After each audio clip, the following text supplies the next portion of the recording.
किन परिवार का गांव। आंगन के प्रवेश द्वार से कार के ब्रेक लगने की आवाज आई। पवनी रसोई से बाहर भागी और उसने चरण को कार के ड्राइवर की तरफ वाले दरवाजे से बाहर निकलते देखा। चरण, तुम आ गए। जब पवनी ने देखा कि सिर्फ चरण ही आया है तो उसने तुरंत राहत की सांस ली। शुक्र है कि चरण का अंगरक्षक उसके पीछे नहीं आया था, वरना उसकी और राहुल की योजना कामयाब नहीं हो पाती। राहुल कहाँ है? चरण ने नजरें उठाईं और शांति से पवनी की तरफ देखा। उद्धरण चिन्ह, वह अंदर वाले कमरे में है। पवनी ने अंदर वाले कमरे की ओर इशारा किया और चरण को उस कमरे की ओर ले गई जहां राहुल था। पवनी ने दरवाजे का पर्दा उठाया और अंदर चली गई। उसने राहुल की ओर इशारा किया, जो बिस्तर पर लेटा हुआ मरता हुआ सा लग रहा था। पवनी ने चरण से कहा, चरण, तुम्हें लिटिल फैंग से अच्छी तरह बात करनी चाहिए। ये कहते हुए वह कमरे से बाहर चली गई। चरण ने कमरे के अंदर का जायजा लिया तो उसे एक दुर्गंध और सड़न महसूस हुई, एक अप्रिय दुर्गंध। साथ ही दवा की हल्की सी गंध भी आ रही थी। राहुल बिस्तर पर लेटा था, उसका चेहरा पीला पड़ गया था, उसके होंठ फटे हुए थे। जब उसने चरण को आते देखा तो उसकी आंखों में एक चमक सी आ गई। भैया, उसने कमजोरी से चरण को पुकारा। चरण बिस्तर के पास से 2 मीटर दूर खड़ा था और राहुल की कमजोर सूरत देखकर उसे भी शक हुआ। क्या ये हो सकता है कि राहुल सचमुच मरने वाला हो? मुझे माफ करना, पहले जो भी हुआ मैं तुम्हारे साथ गलत था। राहुल की आंखें आंसुओं से भरी थीं और उसका पीला चेहरा माफी से भरा था। बचपन से ही मुझे पिताजी के स्नेह के लिए तुमसे प्रतिस्पर्धा नहीं करनी चाहिए थी, और उससे भी ज्यादा मुझे तुम्हारा विश्वविद्यालय का स्थान नहीं छीनना चाहिए था और जियांग विश्वविद्यालय में पढ़ने के लिए तुम्हारा रूप धारण नहीं करना चाहिए था। खांसी 2 बार खांसने के बाद उसने आगे कहा, और इस बार मैं बहुत ज्यादा गुस्से में था। मैं अपना दिमाग खो बैठा और इसीलिए मुझे तुम्हें सबक सिखाने के लिए कोई मिल गया। मुझे माफ करना, मुझे पहले ही सजा मिल चुकी है। तियांगे, प्लीज, ये देखते हुए कि मैं मरने वाला हूँ, क्या तुम मुझे माफ कर सकते हो? ओह, तुम सच में जानते हो कि तुम गलत थे। चरण के चेहरे पर शक की एक झलक दिखाई दी, मानो वह राहुल के शब्दों से प्रभावित हो गया हो। मुझे सच में पता है कि मैं गलत था। तियांगे, तुम्हारा विरोध करना मेरी गलती थी, और अब जब मेरा ये हाल हो गया है तो ये सब मेरी ही गलती है। राहुल की आंखें लाल हो गईं और उसकी आवाज भर्रा गई। हमारे खून के रिश्ते की खातिर मैं तुमसे बस यही विनती करता हूँ, मेरे मरने के बाद मेरे अंतिम संस्कार की व्यवस्था करने में मेरी मदद करना। खांसी, वो सच्चा और सच्चा पश्चातापी लग रहा था, और अगर कोई और उसे देखता तो जरूर मान लेता कि राहुल ने मरने से पहले एक नया जीवन शुरू कर दिया है। हालांकि चरण उसके साथ 2 जन्म बिता चुका था और राहुल के चरित्र को अच्छी तरह समझ चुका था। अगर राहुल सचमुच मरने वाला होता तो शायद मरने से पहले चरण को जमकर कोसता, और अब की तरह विनम्रता से चरण से माफी मांगकर अपनी गलतियां स्वीकार नहीं करता, तो जरूर उसके मन में कोई छिपी हुई मंशा, कोई साजिश होगी। चरण को उत्सुकता थी कि वो और पावनी मिलकर क्या चाल चल रहे हैं, इसलिए उसने सोचा कि आगे क्या होता है ये देखने के लिए वह भी साथ साथ चलेगा। चूंकि तुम अपनी अंतिम यात्रा पूरी करने वाले हो, इसलिए मैं अतीत को तुम्हारे खिलाफ नहीं रखूंगा, चरण ने शांत स्वर में कहा। उसकी आंखों में राहुल की ओर देखते हुए थोड़ी सहानुभूति झलक रही थी। लेकिन तुम्हारी इस हालत में जीना भी दुख है, मरना तो मुक्ति होगी। बिस्तर पर लेटे राहुल ने उसकी बातों पर गुस्से से लगभग आंखें घुमा लीं। आखिरकार वह अपने दिल के गुस्से को दबाने में कामयाब रहा। वह ऐसे बोला जैसे उसकी सांस फूल रही हो, हमारा परिवार, ऐसा नहीं होना चाहिए था, ये सब मेरी और मेरी माँ की गलती है। तियांगे, तुम और सिस्टर लू भाई बहन हो, मेरे मरने के बाद तुम दोनों को एक दूसरे का ध्यान रखना होगा। माँ और पिताजी दोनों जेल में हैं और अब परिवार में कोई और नहीं है। राहुल ने पारिवारिक सद्भाव और गहरे भाई बहन के स्नेह की लालसा दिखाई। ओह, मैं समझता हूँ, तुम शांति से आराम कर सकते हो। चरण ने देखा कि वह काफी देर से बोल रहा था और उसकी हिम्मत जवाब दे रही थी, और उसकी दिली इच्छा हुई कि वह उसकी मदद कर सके। उसकी बातें सुनकर राहुल का चेहरा गुस्से से लाल हो गया। उसके पीले चेहरे पर रंगत आ गई। उसका रूप देखकर चरण खुद को कहे बिना नहीं रह सका। राहुल, तुम आखिरी बार ऊर्जा से भरे हो, तुम मरने वाले हो। उफ, कितना दयनीय। राहुल इतना गुस्से में था कि उसकी आंखें काली पड़ गईं और वह वहीं बेहोश होने को तैयार हो गया। तभी पावनी एक ट्रे लेकर अंदर आई। चरण, आप इतनी लंबी यात्रा करके आए हैं, आपको प्यास लगी होगी, है ना? मैंने तुम्हारे लिए एक कटोरी अंडे वाली चाय बनाई है, पी लो। उसने ध्यान से ट्रे से चीनी मिट्टी का कटोरा उठाया और चरण को दे दिया। चीनी मिट्टी के कटोरे के अंदर एक उबला अंडा था जिसमें ब्राउन शुगर का पानी था और वह बहुत स्वादिष्ट लग रहा था। चरण ने अपने सामने अंडे वाली चाय को देखा और सोचा कि इसमें असल में क्या मिलाई गई है। क्या हो अगर यह जहर हो? उसका खुद पर प्रयोग करने का कोई इरादा नहीं था, लेकिन यहाँ तो एक तैयार परीक्षार्थी मौजूद था, है ना? उसने हाथ बढ़ाया और पवनी के हाथ से अंडे वाली चाय का कटोरा ले लिया। जब पवनी ने उसे लेते देखा तो उसने तुरंत राहत की सांस ली। अभी अभी जब चरण ने अंडे वाली चाय के कटोरे की ओर देखा तो उसकी पीठ पर ठंडा पसीना आ गया। उसे डर था कि चरण उसकी और राहुल की साजिश को भांप लेगा। चरण को कटोरे में ब्राउन शुगर के पानी और उबले अंडे को चम्मच से धीरे धीरे हिलाते देख पवनी और राहुल दोनों के दिल दहल गए। जब तक चरण अंडे और ब्राउन शुगर के पानी का ये कटोरा पीता रहेगा, उनकी आज की योजना सफल। चरण ने कटोरे से एक पूरा चम्मच ब्राउन शुगर वाला पानी निकाला और राहुल और पावनी की उत्सुक निगाहों के नीचे धीरे से उसे अपने मुंह के पास लाया। जैसे जैसे वह उसके मुंह के पास आता गया, राहुल की आंखों का आत्मसंतुष्टि भाव छिपाना लगभग असंभव होता गया। उसके मुंह के कोने भी धीरे से ऊपर की ओर मुड़ गए। हालांकि अगले ही पल चरण ने अचानक अपनी हरकत रोक दी। उसने धीमी आह भरी, मुझे नहीं लगता कि मुझे इतना स्वार्थी होना चाहिए। आखिरकार मैं अभी भी कई साल अच्छा खा पी कर जी सकता हूँ, लेकिन लिटिल फैंग का क्या? वह नर्क के राजा से मिलने जा रहा है, तो अंडे और ब्राउन शुगर वाले पानी का ये कटोरा तुम्हें पीने को दिया जाना चाहिए। कम से कम तुम भूखे भूत बनकर तो नहीं मरोगे। ये कहते हुए उसके हाथ का चम्मच धीरे धीरे राहुल के मुंह की ओर बढ़ा। राहुल के चेहरे की मुस्कान तुरंत गायब हो गई। उसने जल्दी से अपना सिर हिलाया और कहा, मुझे इसे पीने की जरूरत नहीं है। अगर मैंने इसे पी लिया तो ये बेकार हो जाएगा। तियांगे, तुम्हें बस। मम्फ। उसकी बात पूरी होने से पहले ही चरण ने जबरदस्ती चम्मच उसके मुंह में ठूंस दिया था। गहरे लाल भूरे शुगर वाला पानी राहुल के मुंह के कोनों से बह निकला। खांसी खांसी, खांसी खांसी। राहुल तैयार नहीं था और ब्राउन शुगर के पानी से उसका गला लगभग घुट गया। उसके बगल में खड़ी पवनी को तब एहसास हुआ जब उसने उसकी तेज खांसी सुनी। उसने जल्दी से राहुल को उठाया और उसकी पीठ थपथपाई, साथ ही चरण से आरोप लगाते हुए बोली, चरण, उसकी हालत तो ऐसी ही है, क्या तुम उसे जल्दी मरवाना चाहते हो? चरण ने उसके सवालिया शब्दों पर मासूमियत से कंधे उचका दिए, मुझे उस पर दया आ रही है, वह मरने वाला है, क्या तुम उसे मरने से पहले भरपेट खाना नहीं दोगे? तुम। पवनी कुछ और कहने ही वाली थी कि उसने देखा कि चरण ने अपने हाथ का चम्मच जमीन पर फेंक दिया। उसने एक हाथ में कटोरा पकड़ा और राहुल के पास गया। तुम क्या करना चाहते हो? पवनी और राहुल दोनों की आंखों में घबराहट साफ दिखाई दे रही थी। चरण ने पवनी के सवाल का जवाब नहीं दिया। वह आगे बढ़ा, राहुल की ठुड्डी पकड़ी और ब्राउन शुगर के पानी से भरा एक कटोरा सीधे राहुल के मुंह में उंडेल दिया। बच्चे की मुट्ठी जितना बड़ा उबला अंडा भी सीधे राहुल के मुंह में डाल दिया गया। राहुल अपनी ठुड्डी पकड़े बिल्कुल भी विरोध नहीं कर सका।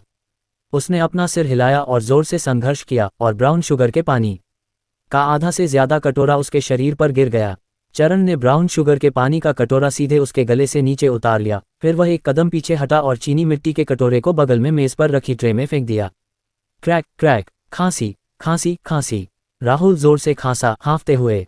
उसने उबला अंडा भी थूक दिया, जो चरण के पैरों के पास गिरा। चिकना और मुलायम उबला अंडा रुकने से पहले जमीन पर कई बार उछला। चरण, तुम ऐसा कैसे कर सकते हो? पवनी ने अपना शरीर सीधा किया, उसका चेहरा गुस्से और आरोप से भरा था। जियो फैंग ने पहले ही आपसे माफी मांग ली है, आप अभी भी उसे क्यों धमका रहे हैं? एक मरते हुए व्यक्ति के साथ ऐसा करने का आप कैसे सहन कर सकते हैं? अगर वह सहयोग नहीं करता है तो क्या आप अब भी मुझे दोषी ठहरा सकते हैं? चरण ने एक गलत अभिव्यक्ति दिखाए, अगर उसने पहले ही आज्ञाकारी रूप से अंडा और ब्राउन शुगर का पानी खा लिया होता तो ये सब कुछ नहीं होता। पवनी का चेहरा गुस्से से पीला पड़ गया और वह लगभग अपना धैर्य खो बैठी। लेकिन बेचैनी की एक हल्की सी भावना हमेशा उसके दिल में बनी रही। क्या ऐसा हो सकता है? चरण ने पहले ही उनकी चाल को भांप लिया था। यही वजह थी कि उसने अंडे और ब्राउन शुगर के पानी का एक कटोरा खाने से इनकार कर दिया था। कई बार खांसने के बाद राहुल आखिरकार होश में आया। उसने चौड़ी विशैली आंखों से चरण को घूरा। चरण, तुम कमीने, तुम बस मुझे मारना चाहते हो। हे, तुम नाटक क्यों नहीं कर रहे हो? राहुल, मुझे अब भी लगता है कि तुम ऐसे ही ज्यादा सामान्य लग रहे हो। अभी मेरे रोंगटे खड़े हो गए। राहुल ने चरण को घूरा, सांसें तेज हो गईं। अगर वह इस समय इतना कमजोर और लाचार न होता तो सचमुच चाकू पकड़कर चरण से जान तक लड़ा देना चाहता। चरण, क्या तुम सिर्फ नाटक कर रहे थे? पवनी बहुत घबरा गई, उसकी आंखें आशंका से भरी थीं। चरण, बताओ, तुम दोनों मिलकर और मुझे यहाँ बुलाकर क्या करना चाहते हो? चरण की निगाहें उन दोनों पर घूम गईं क्योंकि वह धीरे धीरे बोल रहा था। मैं चाहता हूं कि तुम मर जाओ। राहुल चरण पर दहाड़ा, जब तक तुम मर जाते हो, भले ही मैं जीवन भर के लिए अपंग हो जाऊं, मुझे अपना बदला मिल जाएगा। चरण, तुम मरने के लायक हो। उसकी नपुंसकता भरी दहाड़ को देखकर चरण ने तिरस्कार में अपने होंठ मोड़ लिए। तुमने खुद पर ये लाया, तुमने यह अपमान मांगा। मैंने सोचा था कि जेल से बाहर आने के बाद तुम अच्छी तरह से व्यवहार करोगे और जानोगे कि कब आगे बढ़ना है और कब पीछे हटना है, लेकिन मुझे उम्मीद नहीं थी कि तुम इससे भी बदतर हो जाओगे। राहुल, अपने आप को दोष दो। किसने तुम्हें अक्षम और उग्र होने के लिए कहा? चरण के शब्दों ने राहुल को पूरी तरह से क्रोधित कर दिया। राहुल को लगा कि उसकी पलकें बहुत भारी हो गई हैं और वह बिल्कुल भी ऊर्जा नहीं जुटा पा रहा था। चरण ने उसकी सुस्त, नींद भरी सूरत देखी और शायद अंदाजा लगा लिया कि अंडे और ब्राउन शुगर वाले पानी के कटोरे में कौन सी सामग्री मिलाई गई है। उसके होंठों के कोने पर अनायास ही एक ठंडी चाप उभर आई। उसने उम्मीद नहीं की थी कि राहुल और पवनी उस पर दूसरी बार भी यही चाल चलेंगे। पिछली बार पवनी ने चरण के लिए नींद की दवा का कटोरा ला कर दिया था, जिससे चरण पूरे 2 दिन सोता रहा। इस बार वे अपनी पुरानी चाल दोहरा रहे थे और उसे नहीं पता था कि उनके क्या बुरे इरादे थे। लेकिन अगर यह राहुल के हाथ लग गया तो उसे इससे कुछ भी अच्छा होने की उम्मीद नहीं थी। देखो, ये तो उसकी अपनी बहन थी जो बार बार उसे नुकसान पहुंचाने के लिए बाहरी लोगों से सांठगांठ कर रही थी। चरण, ऐसा मत करो, हम सब एक परिवार हैं, हमारी रगों में एक ही खून बहता है। राहुल की बेकाबू नींद देखकर पवनी भी घबरा गई। वह जल्दी से आगे बढ़ी और नर्म लहजे में चरण को समझाने की कोशिश की। चरण ने उसकी ओर देखा, उसकी निगाहें ठंडी और निर्दयी थीं। पवनी, तुमने मुझे सचमुच निराश किया है। मैंने क्या किया? पवनी के चेहरे पर घबराहट के भाव उभर आए, लेकिन उसने संयम का नाटक किया। मैं बस यही चाहती हूँ कि हमारे पारिवारिक रिश्ते सौहार्दपूर्ण रहें।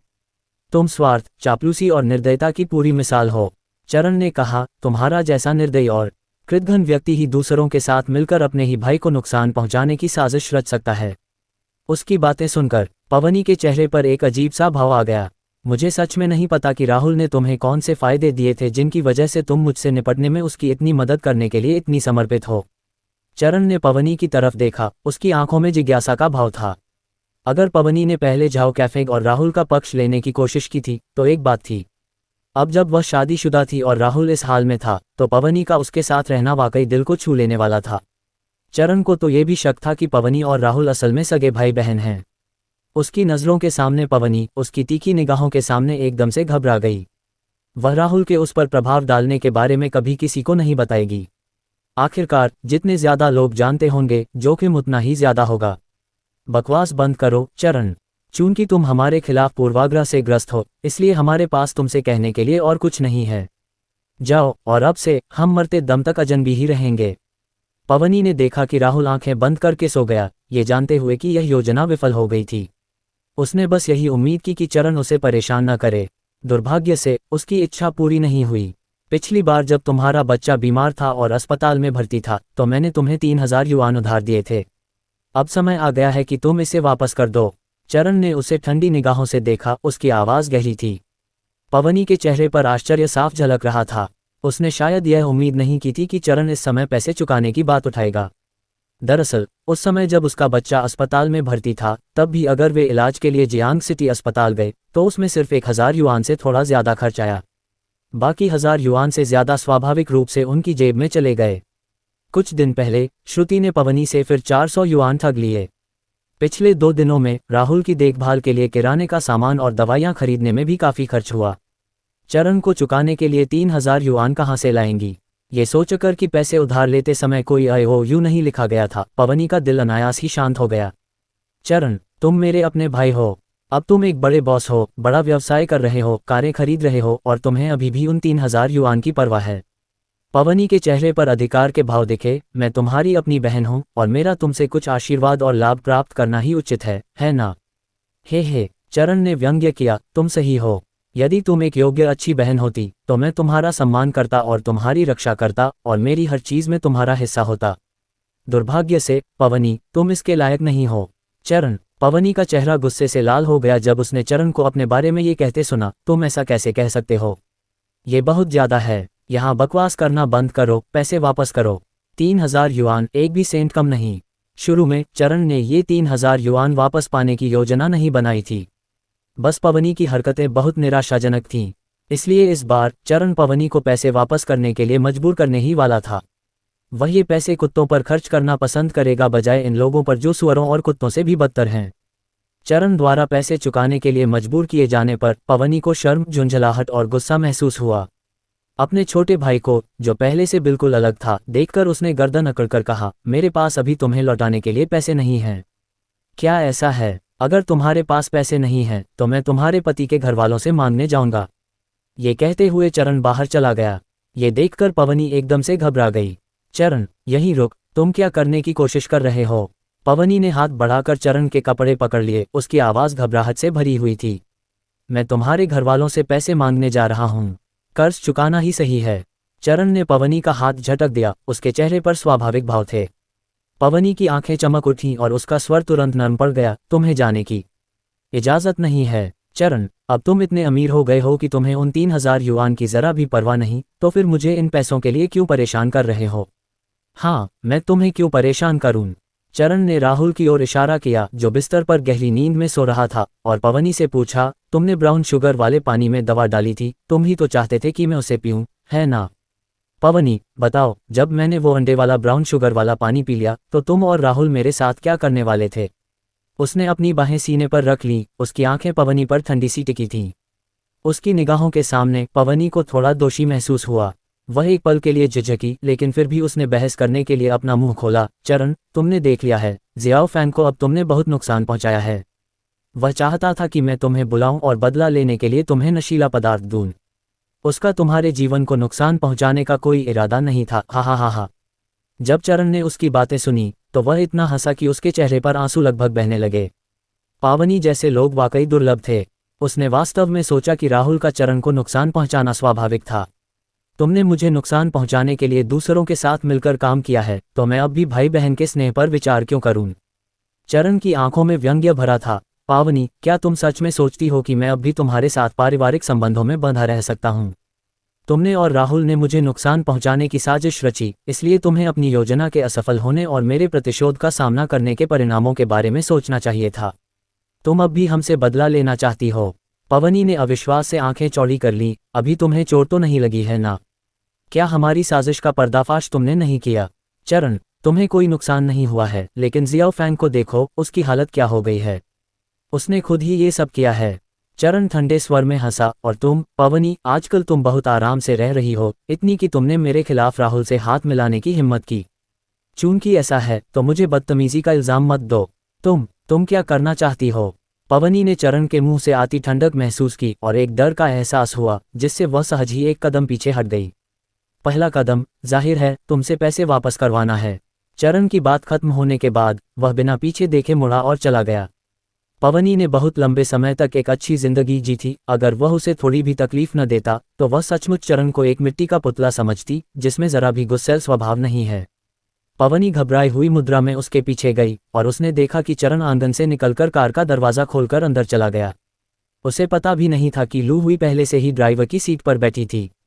जाओ परिवार के गांव की ओर, चरण ने लू हुई को निर्देश देते हुए कहा। ठीक है, लू हुई ने सिर हिलाया, जल्दी से कार स्टार्ट की और मुड़कर जाओ परिवार के गांव की ओर चल पड़ी। ये देखकर पवनी का चेहरा तुरंत लाल और हरा हो गया। उसे अब राहुल की कोई परवाह नहीं थी और वह तेजी से कार के पीछे दौड़ी और दौड़ते हुए चिल्लाई, चरण, तुम्हें जाने की इजाज़त नहीं है। कार रोको। क्या तुमने मेरी बात सुनी? लेकिन उसके दोनों पैर उस कार के सामने कैसे टिक सकते थे जिसमें चरण सवार था? जल्द ही कार पवनी की नज़रों से ओझल हो गई। उसकी सांस फूलने लगी, उसका चेहरा बहुत गंभीर हो गया। खासकर कार को जाओ परिवार के गांव की ओर जाते देखकर उसका दिल और भी बेचैन हो गया। क्योंकि चरण ने उसे 3000 युआन दिए थे, लेकिन पवनी को पैसे मिलने के बाद उसने अपने पति के परिवार से झूठ बोला कि चरण ने उसे सिर्फ 2000 युआन दिए थे। बाकी 1000 युआन उसने अपनी निजी संपत्ति में छिपाकर रखे थे। हालांकि ये पैसा ज्यादा दिन नहीं चला, श्रुति ने कुछ 100 युआन ठग लिए, और बाकी पैसे पिछले कुछ दिनों में राहुल पर खर्च हो चुके थे। अब जबकि चारण अपने पति के परिवार से पैसे मांगने जा रही थी, क्या उसका झूठ उजागर नहीं हो जाएगा? कुछ हौंफने के बाद पावनी तेजी से झाओ परिवार के गांव की ओर दौड़ती रही। इस बीच चारण कार में सवार होकर 10 मिनट से भी कम समय में किन परिवार के गांव के बगल में झाओ परिवार के गांव पहुंच गया। वह पहले भी वहां आ चुका था, इसलिए वह स्वाभाविक रूप से जानता था कि पावनी के पति का परिवार कहाँ रहता है। जैसे ही कार गांव में दाखिल हुई, उसने कई ग्रामीणों का ध्यान आकर्षित किया, क्योंकि कार वास्तव में प्रभावशाली दिख रही थी। झाओ परिवार के घर के सामने खड़ी कार को देखकर कई जिज्ञासु लोग दूर से झाओ परिवार के बारे में फुसफुसाते हुए उसके पीछे पीछे चलने लगे। झाओ परिवार के घर के अंदर के लोगों ने स्वाभाविक रूप से कार का हॉर्न सुना, और जल्द ही लियू हुआन अपने पोते लेले को गोद में लिए हुए आंगन के द्वार की ओर चल पड़ी। इस समय चरण को कार से बाहर निकलते देख लियू हुआन के चेहरे पर तुरंत मुस्कान आ गई। तुम अभी यहाँ क्यों हो? क्या तुम अपनी बहन को ढूंढ रहे हो? वह अभी घर पर नहीं है। अगर वह यहाँ नहीं है तो मैं तुमसे वैसे ही बात कर सकता हूँ। चरण आंगन के गेट पर खड़ा था, अंदर जाने का कोई इरादा नहीं दिखा रहा था और सीधे लियू हुआन से कहा, जब आपके पोते को मेनिंजाइटिस हुआ था और उसे अस्पताल में भर्ती होने की ज़रूरत थी तो मैंने तुम्हें 3000 युआन उधार दिए थे। अब मुझे पैसों की तुरंत ज़रूरत है, इसलिए कृपया ये रकम चुका दो। चरण के शब्दों से लियू हुआन चौंक गई। बच्चे को पकड़े हुए उसके हाथ लगभग ढीले पड़ गए। पहला, क्योंकि चरण सिर्फ पैसे मांगने झाओ परिवार के पास आया था। दूसरा, क्योंकि पावनी ने कहा था कि चरण ने उन्हें सिर्फ 2000 युआन उधार दिए थे। चरण, चलो पहले अंदर चलकर बात करते हैं। तुम्हारी बहन अभी यहाँ नहीं है, चलो उसके वापस आने तक इंतजार करते हैं, इस बारे में बात करते हैं। लियू हुआन ने देखा कि कई गांव वाले इधर उधर देख रहे हैं और उसने जल्दी से चरण से अंदर आकर बैठने का आग्रह किया। चरण बिना हिले डुले ही स्थिर खड़ा रहा। क्या तुम्हारा झाओ परिवार कर्ज नहीं लेगा? उसने लियू हुआन को ठंडी नजरों से देखा, जिससे एक ठंडी आभा फैल रही थी।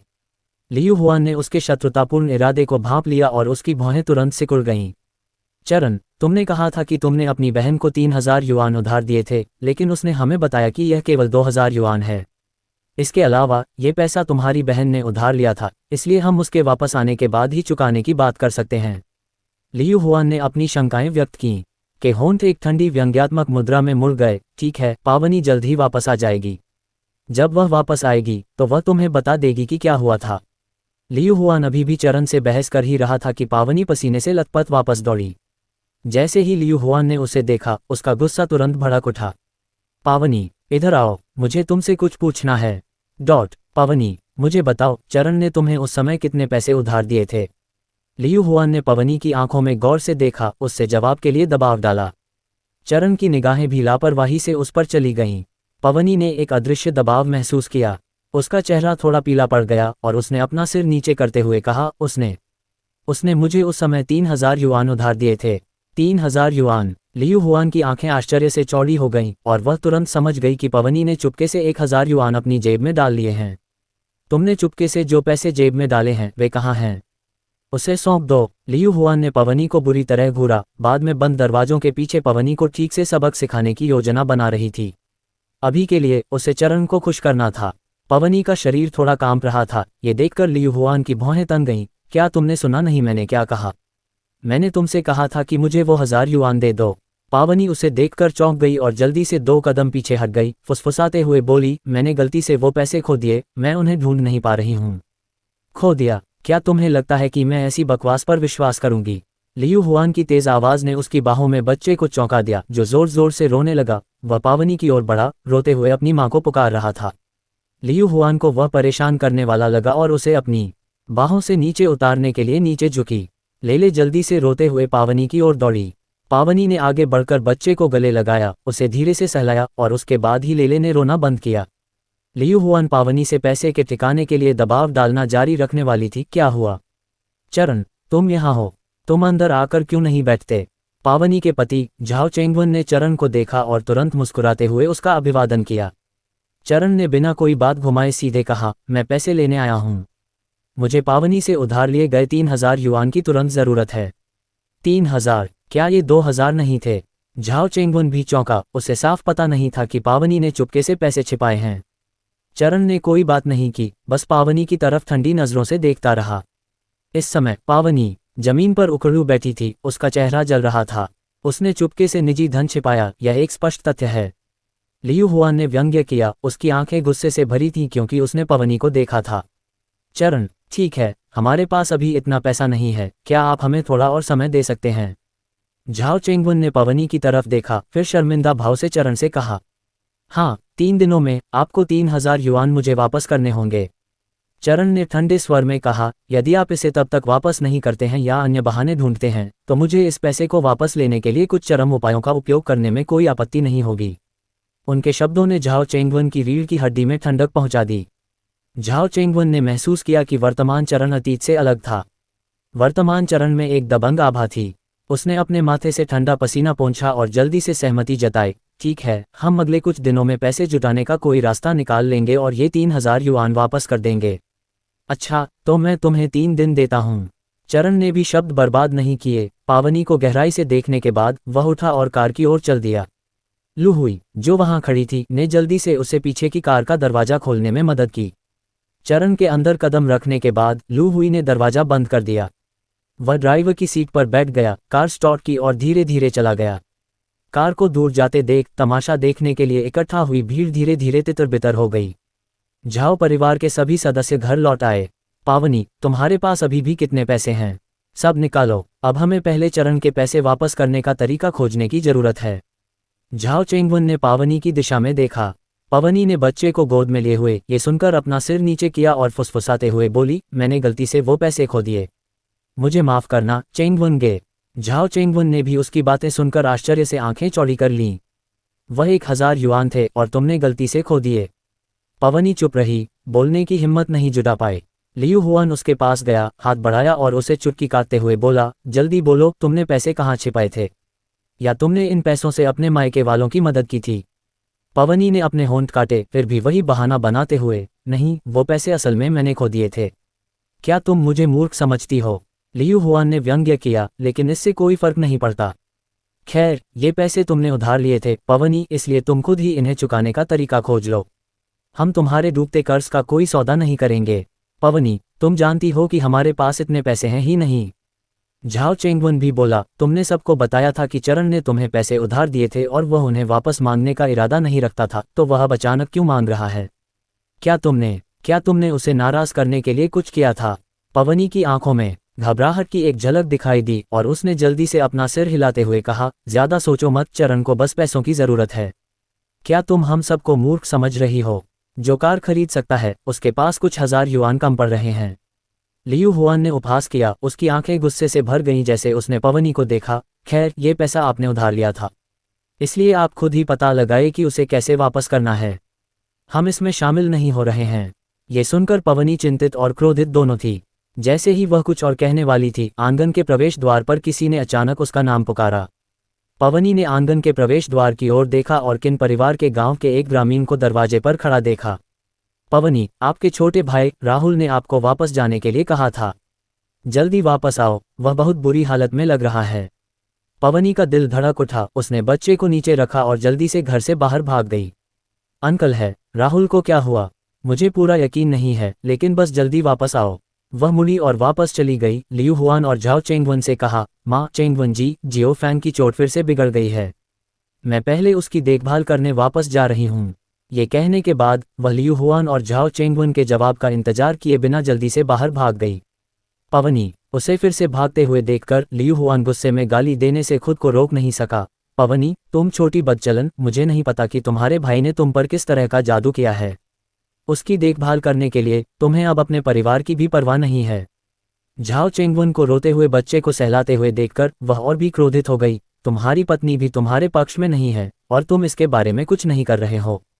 चेंगवन, अगर यह जारी रहा तो हम इस तरह कैसे रह सकते हैं? उसने बच्चे को लियू हुआन की गोद में थमा दिया और गहरी आवाज में कहा, तुम बच्चे का अच्छे से ख्याल रखना। मैं किन परिवार के पास जाकर देखता हूं कि क्या हो रहा है। ठीक है, तुम जल्दी जाओ। अगर वहां कोई गंभीर बात नहीं है तो पावनी से कहो कि जल्दी वापस आ जाए। ऐसे ही रोज रोज मैं तो थककर चूर हो जाऊंगा। पावनी पूरी गति से किन परिवार के गांव की ओर भागी। किन परिवार में वापस आकर वह आंगन के प्रवेश द्वार पर खड़ी थी, हाँफ रही थी। उसके बेतहाशा धड़कते दिल को धीरे धीरे सामान्य होने में थोड़ा समय लगा। वह आंगन में कदम रखकर राहुल के कमरे की ओर चली। जैसे ही पावनी ने दरवाजे का पर्दा उठाया, एक बदबूदार बदबू उसके नथुनों में घुस गई। उसने उबकाई लेने की इच्छा को दबाया और बिस्तर की ओर देखा। राहुल बिस्तर पर आंखें बंद किए लेटा था, उसका चेहरा कागज की तरह पीला पड़ गया था और उसकी सांसें कमजोर थीं। पावनी के पास आने की आहट से वह जाग गया। राहुल ने धीरे से अपनी आंखें खोलीं। तुम कहाँ चली गईं? उसने पावनी को आदेश दिया, मुझे जल्दी से अस्पताल ले चलो। मुझे लगता है मेरी हालत बहुत खराब है। पावनी बिस्तर के पास खड़ी थी और बेहद कमजोर राहुल को अभी भी उसे आदेश देते देखकर उसके दिल में गुस्सा भड़क उठा। उसकी आंखों में उपहास का भाव झलक उठा। पैसों के बिना अगर तुम अस्पताल भी चले गए तो वे तुम्हारी परवाह नहीं करेंगे। राहुल, क्या तुम्हें अपनी इस हालत का अंदाजा भी है? अगर मैं तुम्हारा ध्यान नहीं रखूंगा तो तुम बहुत जल्द मर जाओगे। ये सुनते ही राहुल की आंखों में एक निर्दयी चमक चमक उठी। पावनी, क्या तुम भूल गई? मैं अब भी तुम पर हुक्म चलाता हूँ। ओह, सच में? पावनी ने व्यंग्य किया, तुमने मुझे कितनी बार ऐसी धमकी दी है? राहुल, अब तुम इस कमरे से बाहर भी नहीं निकल सकते। क्या तुम्हें लगता है कि मैं अब भी तुमसे डरती हूँ? पावनी, कुतिया, अगर तुम मुझे इलाज के लिए अस्पताल नहीं ले जा सकी तो मैं तुम्हारे बच्चे पैदा करने के लिए बीज उधार लेने की खबर फैला दूंगा और सबको बता दूंगा कि तुम्हारा असली चेहरा कितना बदसूरत है। राहुल ने गुस्से में पवनी को धमकी दी। दुर्भाग्य से तुम्हें यह मौका नहीं मिलेगा। पवनी की आंखों में एक तेज चमक थी। बोलते बोलते उसने राहुल के सिर के नीचे से तकिया निकाला और उसके चेहरे पर दबा दिया। जब तक तुम मरोगे ये राज कभी उजागर नहीं होगा। राहुल, तुम मरने के लायक हो। तुम्हारे मरने पर ही मेरी जिंदगी में सचमुच शांति आएगी। पवनी निर्दयी हो गई। उसने तकिया राहुल के चेहरे पर जोर से दबा दिया। राहुल को लगा कि उसकी ताकत असाधारण रूप से ज्यादा है और तकिए के दबाव ने धीरे धीरे उसकी सांसें रोक दीं। उसने जोरदार संघर्ष किया, लेकिन अपनी शारीरिक कमजोरी के कारण वह पावनी का विरोध करने में पूरी तरह से असमर्थ था। उसकी सांसें तेजी से कमजोर होती गईं और राहुल की नज़र धुंधली होती गई। उसकी आंखों में निराशा के भाव उभर आए। उसने कभी सोचा भी नहीं था कि वह पवनी के हाथों मरेगा। रुको! तभी दरवाजे के पास से एक तेज चीख सुनाई दी। यह आवाज़ सुनकर पवनी इतनी चौंक गई कि वह तकिया भी अपने हाथ में स्थिर नहीं रख पाए। नवागंतुक को देखते ही उसके पैर थोड़े कमजोर पड़ गए। वह नवागंतुक झाओ चेंगवन था जो पवनी के पीछे पीछे आया था। जब वह पहले किन परिवार में पहुंचा तो वह वहां गया और पवनी और राहुल की बहस सुनी। कुछ ही वाक्य सुनने के बाद उसे अचानक उनकी बातचीत में कुछ गड़बड़ लगी। राहुल ने कहा कि पवनी ने बच्चा पैदा करने के लिए बीज उधार लिया था। इसका असल में क्या मतलब था? पवनी की क्रूरता और इस बात पर राहुल को मार डालने की उसकी मंशा देखकर वह उसे रोकने के लिए जल्दी से बाहर कूद पड़ा। यह मामला अभी तक स्पष्ट नहीं हुआ था। राहुल अभी नहीं मर सकता था। चेंगवन, तुम यहाँ क्यों हो? पवनी की आवाज़ कांप उठी जब उसने कहा। उसे नहीं पता था कि झाओ चेंगवन ने राहुल के साथ उसकी कितनी बातचीत सुनी थी। इस बात के साथ कि उसने तकिए से राहुल का गला घोंटने की कोशिश की थी, पवनी को बहुत बेचैनी महसूस हो रही थी। हफ हफ, राहुल हाँफने लगा। अभी भी कांप रहा था। आखिरकार उसकी जान बच गई। झाओ चेंगवन ने पवनी की बात अनसुनी कर दी और बिस्तर पर लेटे राहुल को गौर से देखने लगा। बताओ, पवनी को बच्चा पैदा करने के लिए बीज उधार लेने की क्या जरूरत है? राहुल, जो बाल बाल बच गया था, पवनी के लिए गहरी नफरत पाल रहा था, जिसने उसकी जान लेने की कोशिश की थी।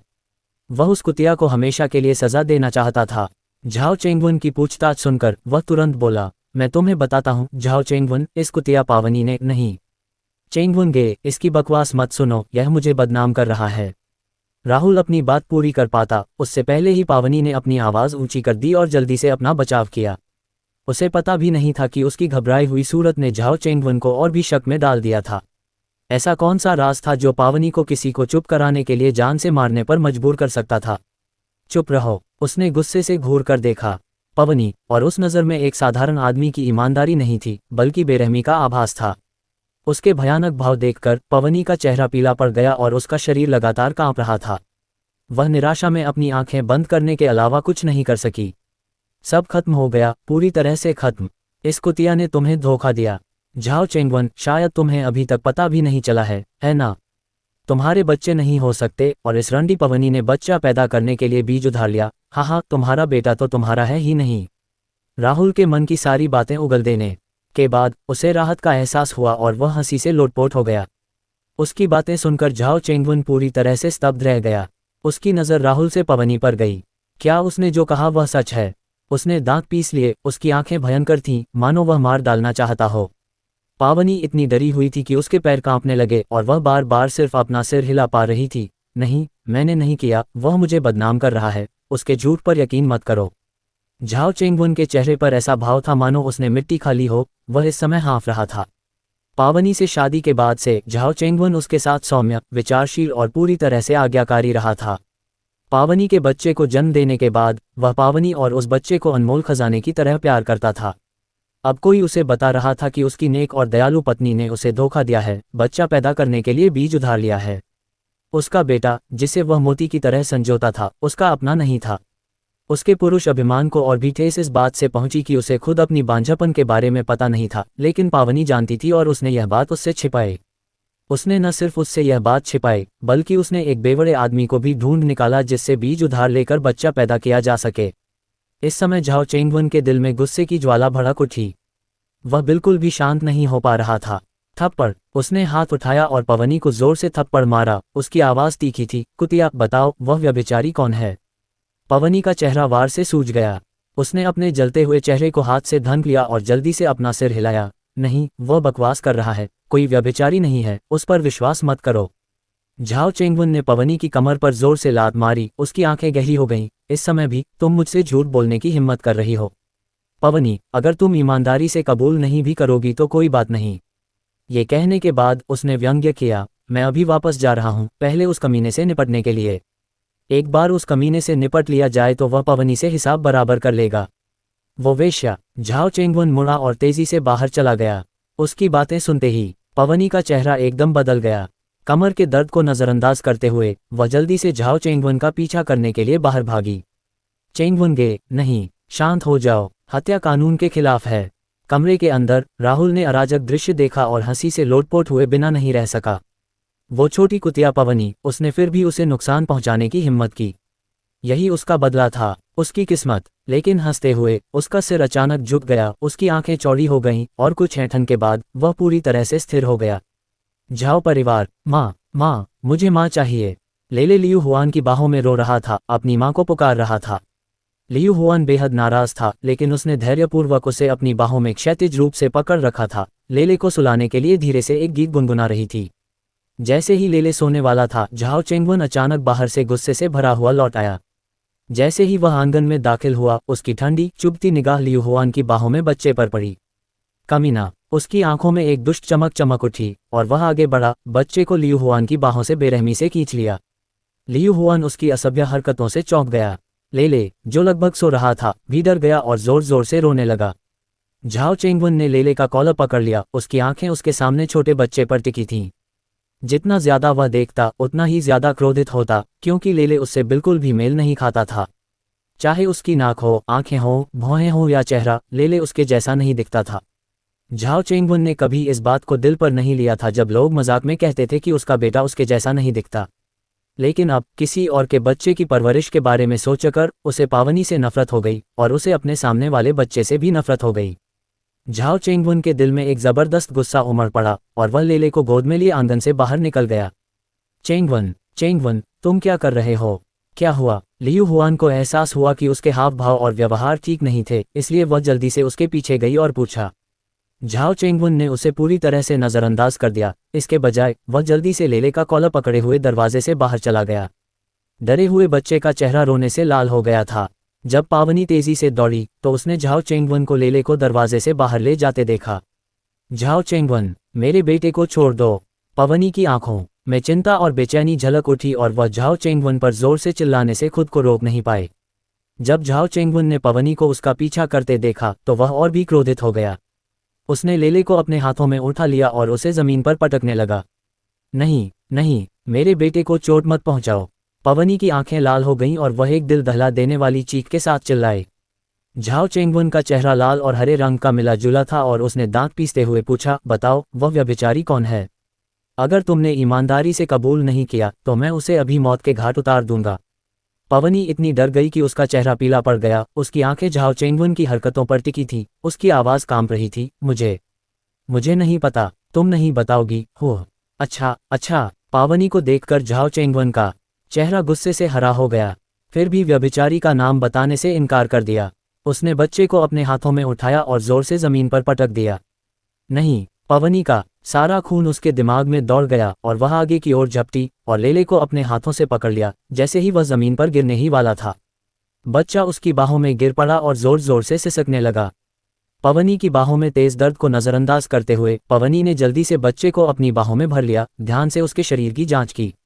ये देखकर कि पावनी ने वास्तव में बच्चे को पकड़ लिया था, झाओ चेंगवन और भी ज्यादा क्रोधित हो गया। वह आगे बढ़ा और पावनी और उसके बेटे पर लात घूंसे बरसाने लगा। तू रंडी, मेरे परिवार का खाना खा रही है, मेरे परिवार के घर में रह रही है और तू मुझे धोखा दे रही है, मुझे एक छोटे से कमीने को पाल रही है। देख, आज मैं तुझे पीट पीट कर मार डालता हूं या नहीं। उसके उन्मत्त रूप ने लियू हुआन को चौंका दिया। झाओ चेंगवन के चिल्लाए शब्दों को सुनकर लियू हुआन के हाव भाव भी बदल गए। पावनी, क्या चेंगवन सच कह रहा है? लेले मेरा जैविक पोता नहीं है।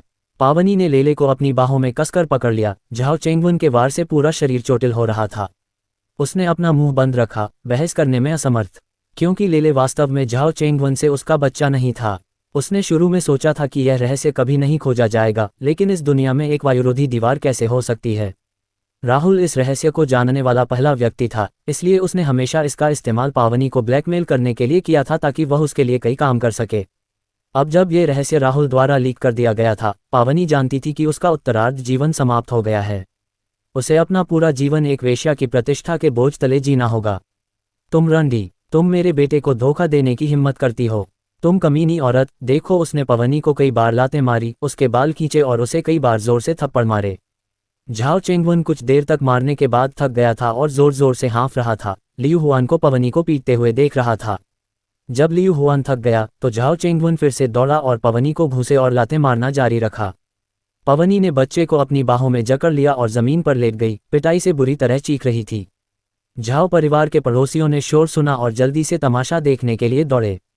आमतौर पर ईमानदार झाओ चेंगवन को पावनी को गाली देते हुए देखा और उसके बेटे को। सभी लोग जल्दी से उसे रोकने के लिए आ गए। चेंगवन, तुम दोनों के बीच क्या झगड़ा है? तुम अपनी पत्नी और बच्चे को इस तरह नहीं पीट सकते, पड़ोस के एक चाचा ने आकर पूछा। जब झाओ चेंगवन ने सभी को इकट्ठा देखा तो पावनी द्वारा उसे धोखा देने के विचार से उसे बेहद शर्म और गुस्सा आया। पावनी द्वारा उसे धोखा देने और किसी अन्य पुरुष के साथ बच्चा पैदा करने की बात उसके लिए बोलना मुश्किल था। झाओ चेंगवन अपने आसपास के लोगों की सहानुभूतिपूर्ण और उपहासपूर्ण निगाहों को देखकर और भी डर गया। वह पावनी पर दहाड़ा, चले जाओ, मुझसे दूर हो जाओ और फिर कभी मेरे सामने मत आना। पावनी ने बच्चे को गोद में लिए हुए जमीन से उठने के लिए संघर्ष किया। झाओ चेंगवन को देखते ही उसकी आंखों में अपराधबोध की झलक दिखाई दी। मुझे माफ कर दो, मुझे माफ कर दो। ये दृश्य देखकर आसपास के सभी पड़ोसी असमंजस में पड़ गए। बहन हुआन, आपके परिवार में वास्तव में क्या हुआ था? किसी ने लियू हुआन से पूछा। लियू हुआन का चेहरा गंभीर था और सवाल सुनते ही उसने जिज्ञासु भीड़ को घूरा। क्या तुम सब बस बेकार हो? तितर बितर हो जाओ, तितर बितर हो जाओ, अपने अपने पारिवारिक मामलों पर ध्यान दो। ठंडे चेहरे के साथ उसने जिज्ञासु पड़ोसियों को तितर बितर कर दिया। पावनी चोटों से लथपथ लेले को पकड़े हुए किन परिवार के गांव की ओर भारी कदमों से चली। झाओ चेंगवन ने उसे पहले ही झाओ परिवार से बाहर निकाल दिया था और उसके पास अपने मायके वापस जाने के अलावा कोई जगह नहीं थी। हालांकि राहुल के बारे में सोचते हुए, जो खुद की देखभाल करने में असमर्थ बिस्तर पर पड़ा था, पावनी की आंखें बहुत जटिल हो गईं। आज उसने राहुल को मारने के बारे में सोचा था। राहुल द्वारा अपने लंबे समय से छिपे राज को उजागर करने के विचार से ही पावनी के दांत नफरत से भर गए। लेकिन अब वह और लेले बेघर थे, इसलिए उन्हें किन परिवार के पास लौटना ही था। भारी मन से पावनी बच्चे को गोद में लिए किन परिवार के घर वापस चली गई और राहुल के कमरे में गई। राहुल के बिस्तर के पास खड़ी पावनी ने बंद आंखों वाले राहुल को देखा और कहा, राहुल, तुमने मेरा राज उजागर कर दिया था और मैंने तुम्हें लगभग मार ही डाला था। हम अब बराबरी पर हैं। अब से मैं घर पर ही रहूंगी और चूंकि तुम अपना ख्याल नहीं रख सकते तो ऐसा क्यों न हो, जब तक मेरे पास खाने को है मैं तुम्हें भूखा नहीं रहने दूंगी। तुम क्या सोचती हो? बोलने के बाद वह चुपचाप राहुल को देखती रही, उसके जवाब का इंतजार करती रही। हालांकि राहुल बिस्तर पर लेटा हुआ बिना एक भी हरकत के गहरी नींद में सो गया था। पावनी के दिल में घबराहट और डर की भावना पैदा हुई। कांपते हाथों से उसने अपनी उंगलियां राहुल की नाक के पास रखीं। थोड़ी देर बाद उसे राहुल की सांसें महसूस नहीं हुई और राहुल की त्वचा की ठंडक को छूते ही पावनी के पैर लड़खड़ा गए और वह बच्चे को गोद में लिए जमीन पर गिर पड़ी। राहुल जा चुका था, वह मर चुका था। सुबह सुबह चरण और प्रिया के नाश्ता करने के बाद उन्हें एक फ़ोन आया। ये फ़ोन किन दाजी का था, जिसने गांव की समिति के फ़ोन से चरण को फ़ोन करके बताया कि राहुल का कल रात निधन हो गया है। ये फ़ोन आने के बाद चरण के चेहरे पर थोड़ी अजीब सी मुस्कान आ गई। वह कल ही किन परिवार के गांव में राहुल से मिलने गया था और हालांकि उस समय राहुल की हालत ठीक नहीं थी, चरण को सचमुच उम्मीद नहीं थी कि वह इतनी जल्दी चल बसेगा। अब सोचकर राहुल का कल मौत के करीब होने का बहाना और चरण से आखिरी बार मिलने की गुजारिश सच साबित हुई। कुछ शब्द सच में हल्के में नहीं बोलने चाहिए, वे अनजाने में भी सच हो सकते हैं। यही एक स्वतः सिद्ध भविष्यवाणी की शक्ति है। पति, क्या हुआ? प्रिया ने उसके असामान्य चेहरे पर मुस्कान देखी और जल्दी से पूछा। राहुल मर गया है, चरण ने प्रिया से कहा। प्रिया थोड़ी हैरान हुई और अनजाने में ही गहरी सांस ली। वह जानती थी कि राहुल ने पहले भी चरण का विरोध किया था और चरण द्वारा भेजे गए लोगों ने उसे कड़ी सबक सिखाया था। लेकिन अभी ज्यादा समय नहीं बीता था, वह अचानक कैसे मर सकता था? मुझे एक यात्रा के लिए किन परिवार के गांव वापस जाना है, चरण ने कहा। क्या मैं तुम्हारे साथ वापस चलूं? प्रिया जानती थी कि चरण राहुल के अंतिम संस्कार में मदद करने के लिए वापस जा रहा है, इसलिए उसने जल्दी से पूछा। कोई ज़रूरत नहीं, तुम गर्भवती हो, किसी भी बुरे प्रभाव से बचने के लिए ऐसे मामलों से बचना सबसे अच्छा है। तियान, बस घर पर रहो और अपना ख्याल रखना। चरण ने प्रिया से धीरे से कहा। ठीक है, प्रिया ने आज्ञाकारी होकर उत्तर दिया। वह जानती थी कि चरण का आना सिर्फ एक औपचारिकता थी। प्रिया को निर्देश देने के बाद चरण लू हुई को लेकर किन परिवार के गांव जाने के लिए तैयार हुआ। जहां तक चुनशिया कियू डोंग और झांग कियान की बात है, वे प्रिया की सुरक्षा के लिए आंगन में ही रुके। लू हुई चरण को लेकर किन परिवार के गांव की ओर चल पड़ी। कार सुचारू रूप से चली और आधे घंटे से अधिक समय के बाद ये किन परिवार के आंगन के प्रवेश द्वार पर स्थिर होकर रुक गई। लू हुई कार से उतरी और देखा कि कई पड़ोसी मदद के लिए आ रहे हैं। चरण को देखते ही सभी लोग उसका अभिवादन करने के लिए दौड़ पड़े। चरण ने इन लोगों का संक्षिप्त अभिवादन किया और मुख्य हॉल में पहुंच गया। मुख्य हॉल में राहुल का शव जमीन पर बिछी एक चटाई पर पड़ा था, जिस पर सूती कपड़े की एक परत बिछी थी। अप्रैल में तापमान ज्यादा नहीं था, लेकिन कमरे से एक सड़ांध भरी गंध आ रही थी, जो कुछ कुछ उबकाई पैदा कर रही थी। पवनी लेले को गोद में लिए पड़ोसियों का अभिवादन कर रही थी और किन दाजी भी वहीं मौजूद था। चरण को आते देख वह जल्दी से उसका अभिवादन करने के लिए आगे बढ़ा। तियांगे, तुम आ गए। चरण की नज़र किंदाजी से हटकर पवनी पर पड़ी। इस समय पवनी की हालत बेहद दयनीय थी। उसका चेहरा चोटिल और सूजा हुआ था, उसके चेहरे पर थकान थी और उसका रंग फीका पड़ गया था। ऐसा लग रहा था जैसे उसे पीटा गया हो, हालांकि यह स्पष्ट नहीं था कि किसने पीटा था। पवनी के मन में उसके लिए जरा भी सहानुभूति नहीं थी। पवनी ने चरण को देखा तो उसकी आंखें लाल हो गईं और वह लेले को गोद में लिए हुए तेजी से उसके पास गई। क्या राहुल की मौत का पता सबसे पहले तुम्हें चला? चरण ने पूछा। हाँ, मैं कल दोपहर झाओ परिवार के गांव से लेले के साथ लौटी थी और घर पहुंचते ही मैंने पाया कि उसकी सांसें थम गई थीं। पवनी ने आंसू बहाते हुए कहा। क्या किसी डॉक्टर ने इसकी पुष्टि की है? मौत का कारण क्या था? उसकी मौत इसलिए हुई क्योंकि उसके घाव संक्रमित हो गए थे और बिगड़ गए थे। पवनी ने धीमी आवाज में जल्दी से समझाया। राहुल की मौत घाव के संक्रमण के कारण हुई थी, लेकिन इसका संबंध पवनी द्वारा उसका लगभग दम घोंटने से भी था। हालांकि पवनी ने स्वाभाविक रूप से इस बात को मानने से इनकार कर दिया। ओह, चरण के चेहरे पर कोई भाव नहीं था। हालांकि राहुल की मौत का उससे अप्रत्यक्ष संबंध था, चरण को जरा भी अपराधबोध नहीं हुआ, क्योंकि पिछले जन्म में राहुल को किडनी दान करने के बाद उसकी मृत्यु हुई थी और इस जन्म में राहुल ने बार बार उसका विरोध किया और उसे नुकसान पहुंचाने की कोशिश की। राहुल का वर्तमान भाग्य पूरी तरह से उसकी अपनी करतूत है। चरण ने पड़ोसियों का अभिवादन किया और फिर लू हुई और किंदाजी को अंतिम संस्कार का सामान खरीदने के लिए शहर ले गया। किन झेंगबुओ और झाओ कैफेंग उस समय जेल में थे, केवल चरण और पावनी को छोड़कर। किन परिवार में, लेकिन रिश्तेदारों, दोस्तों और पड़ोसियों की मौजूदगी में राहुल का अंतिम संस्कार अभी भी सादगी से करना था। कम से कम उसे दफनाने के लिए एक ताबूत तो खरीदना ही था। पूरा समूह कार में बैठ गया और किंदाजी आगे की सीट पर बैठे थे। जैसे ही कार किन परिवार के गांव से बाहर निकली, किंदाजी ने अचानक अपना सिर घुमाया। उनके चेहरे पर एक उलझन और अजीब भाव था। तियांगे, मुझे लगता है कि मुझे अभी भी तुम्हें कुछ बताना है। चारण ने किंदाजी की ओर देखा, उसका लाल चेहरा और बेहद अजीब भाव देखकर और उत्सुकता हुई। क्या बात है? बोलो और बताओ। किंदाजी का चेहरा उसके कानों तक लाल हो गया था और उसने चारण से फुसफुसाते हुए कहा, पवानी कल रात लेले के साथ मेरे पास आई थी और उसने मुझे बताया कि मैं बच्चे का जैविक पिता हूँ। तुमने क्या कहा? चारण की आंखें चौड़ी हो गईं, उसका चेहरा सदमे से भर गया। किंदाजी और पावनी, उनके बीच कब कुछ चल रहा था। चरण, जिसने 2 जिंदगियां जी ली थीं, उसे कुछ पता नहीं था। किंदाजी ने चरण के हाव भाव देखे और अजीब तरह से अपनी नाक रगड़ी। उसने समझाया, दरअसल मुझे भी नहीं पता था पवनी। जब उसने मुझे बताया तो मुझे भी यकीन नहीं हुआ। फिर किंदाजी ने कल रात की सारी बातें बताईं जब पवनी लेले को लेकर उसके पास आई थी। कल रात लगभग 8 बजे पवनी लेले को गोद में लिए किंदाजी के पास गई। उसने बताया कि राहुल की बीमारी से मृत्यु हो गई है और वह चाहती है कि किंदाजी अंतिम संस्कार की तैयारियों में मदद करे। तुम पागल हो या मैं? राहुल की मौत का मुझसे क्या लेना देना? मैं तुम्हारी मदद क्यों करूं? किंदाजी ने पवनी का मजाक उड़ाया। वह जानता था कि चरण के इस बहन के साथ अच्छे संबंध नहीं थे, इसलिए पवनी के प्रति उसका रवैया स्वाभाविक रूप से दूरी वाला था। किंदाजी, आज मुझे मेरे ससुराल से निकाल दिया गया, जानते हो क्यों? पवनी ने किंदाजी की आंखों में गौर से देखा और एक एक शब्द कहा, क्योंकि यह बच्चा तुम्हारा बेटा है। पवनी, तुम क्या बकवास कर रही हो? पवनी की बाहों में लेले को देखते हुए किंदाजी ने तिरस्कार से होंठ सिकुड़ते हुए कहा, आखिर मेरा तुमसे कोई लेना देना ही कब था? अब तुम यूं ही मेरे सिर पर मिट्टी फेंक सकती हो। पिछली पतझड़ में तुम नशे में धुत होकर ज्वार के खेत में गिर पड़ी थी। उस रात तुम्हारे एक औरत के साथ संबंध थे, ये बात क्या तुम्हें अब भी याद है? पवनी, उसने अपने होठों को हल्के से काटा, अपने दिल में शर्मिंदगी को सहते हुए, और उस रात किंदाजी के साथ जो हुआ था उसका जिक्र किया। किंदाजी की आंखें चौड़ी हो गईं और उसने अपना मुंह चौड़ा कर लिया, एकदम चौंक गया। पवनी, मुझे मत बताना उस रात वो औरत तुम थी। किंदाजी आलसी रहता था, शराब पीने और जुआ खेलने का शौकीन था, एक निकम्मा इंसान जिसे गांव में सब नापसंद करते थे। उस बार गांव लौटते हुए उसे नशे की हालत में होश आ गया और वह ज्वार के खेत के किनारे सिर के बल गिर पड़ा। वह उस समय पूरी तरह नशे में था, तभी अचानक एक औरत ने उसकी मदद की और ज्वार के खेत में अंदर चली गई। और फिर उस औरत ने नशे में उसे उत्तेजक तरीके से छूना शुरू कर दिया और किंदाजी ललचा गया, स्वाभाविक रूप से उस औरत को मना नहीं किया जिसने खुद को पेश किया था। हालांकि वह रात बहुत अंधेरी थी और नशे और बेसुध होने के कारण किंदाजी उस औरत का चेहरा साफ नहीं देख पा रहा था। अगले दिन जब वह उठा तो वह अकेला था।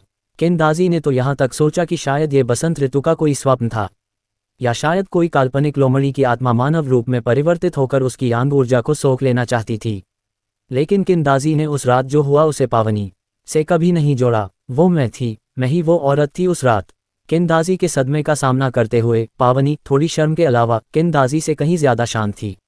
हिस्टिल्ड, किंदाजी हाँफने के अलावा कुछ नहीं कर सका।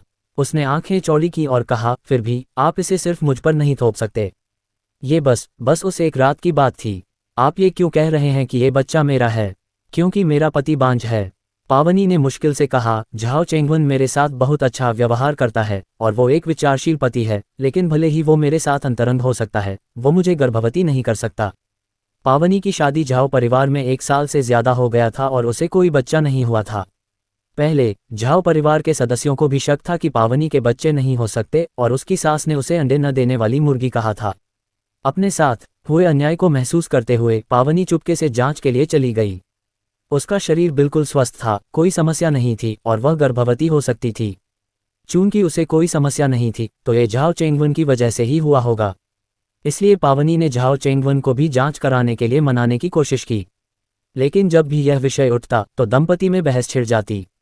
झाओ चेंगवन जिद पर अड़ा रहा कि उसे कोई समस्या नहीं है, क्योंकि वह हर दूसरे दिन पावनी के साथ अंतरंग होता था। इसलिए उसे यकीन था कि पावनी का गर्भधारण न कर पाना उसकी गलती नहीं थी। पुरुषवादी भावना के चलते उसने ऐसी जांच के लिए अस्पताल जाने से इनकार कर दिया। ये देखकर कि वह जांच के लिए अस्पताल जाने से इनकार कर रहा था और गर्भधारण न कर पाने के कारण उसके ससुराल वालों ने उसे नज़रअंदाज कर दिया, पावनी को बहुत बुरा लगा। उस दिन उसने झाओ चेंगवन से बहस की, घर से बाहर निकल गई और अपने परिवार के घर वापस जाते हुए उसने किंदाजी को खेत के पास बेहोश पड़ा देखा। जब पावनी ने उसे पूरी तरह नशे में देखा तो उसके मन में एक साहसिक विचार आया। शायद वह बच्चा पैदा करने के लिए बीज उधार ले सकती थी। अगर झाओ चेंगवन उसे बच्चा नहीं दे सकता था तो दूसरे पुरुष दे सकते थे। गुस्से में पावनी शायद झाओ चेंगवन के प्रति झुंझलाहट और नाराजगी से प्रेरित थी, या शायद वह सचमुच एक बच्चा चाहती थी। उसने किंदाजी को ज्वार के खेत में मदद की, उसे लुभाने के लिए अपने कपड़े उतार दिए और उसके साथ अवर्णनीय हरकतें की। उस समय पावनी बस हार मान रही थी, ज्यादा सोचे बिना। इसके अलावा किंदाजी जवान और मजबूत था और पावनी को ऐसा नहीं लगा कि उसके साथ ऐसा करने से उसे कोई नुकसान होगा। इसके बाद वह चुपचाप खिसक गई और किंदाजी उसे परेशान नहीं कर सकता था।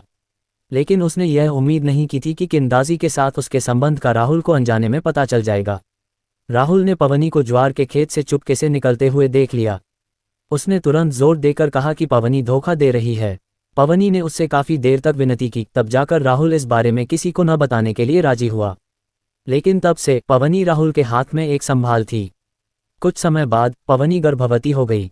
उस समय पावनी को यह खबर सुनकर बहुत घबराहट हुई, लेकिन झाओ परिवार बेहद खुश था। उन कुछ दिनों के लिए परिवार में हर कोई पावनी से प्यार करता था, सभी स्वादिष्ट भोजन और पेय के लिए उसे प्राथमिकता देता था। पावनी ने तब इस बात को अपने दिल में गहराई से दबा लिया।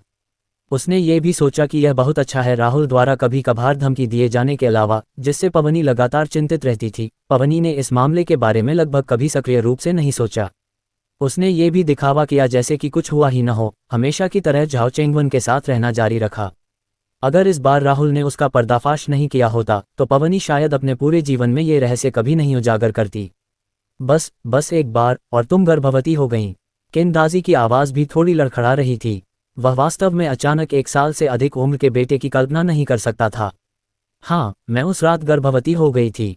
पावनी ने कड़वाहट से सिर हिलाया। किंदाजी, मेरे पास आपसे झूठ बोलने का कोई कारण नहीं है, क्योंकि अब यह मामला मेरे पति और ससुराल वालों को पता चल गया है और उन्होंने मुझे पहले ही घर से निकाल दिया है।